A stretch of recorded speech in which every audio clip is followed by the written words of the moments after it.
उपन्यास the God of small things. लेखिका अरुंधति रॉय। हिंदी सारांश। एक उपन्यास का स्थान और समय।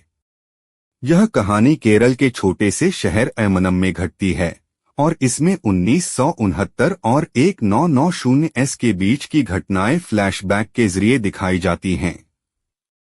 दो मुख्य पात्र राहील और एस्थपेन। कहानी जुड़वा बच्चों राहील लड़की और एस्थपेन लड़का के इर्द गिर्द घूमती है जो अम्मू नाम की मां के बच्चे हैं। तीन टूटे परिवार की कहानी।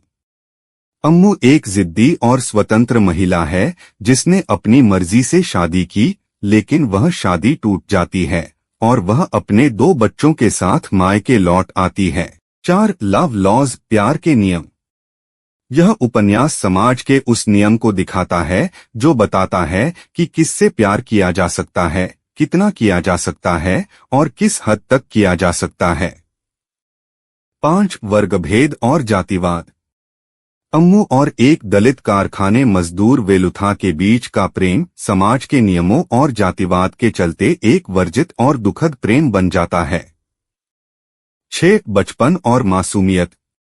राहील और एस्थपेन के अनुभवों से यह दिखाया गया है कि कैसे बच्चों की मासूमियत समाज की कठोरता से कुचली जाती है।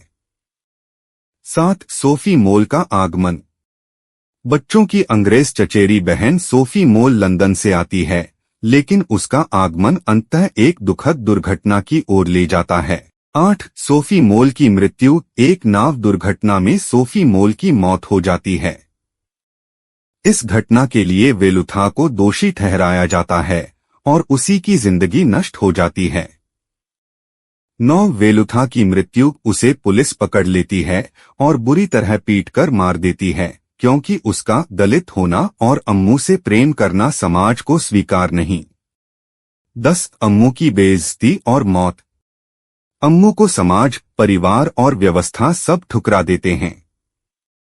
अंततः अकेलेपन और दर्द से उसकी भी मृत्यु हो जाती है।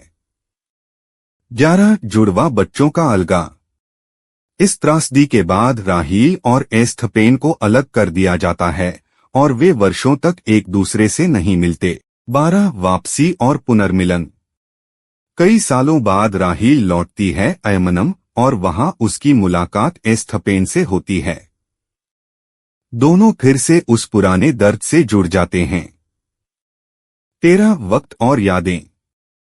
यह उपन्यास बार बार भूतकाल और वर्तमान के बीच आता जाता है। इससे यह दिखता है कि समय बीतने के बावजूद ज़ख्म नहीं भरते। 14 गॉड ऑफ स्मॉल थिंग्स का मतलब।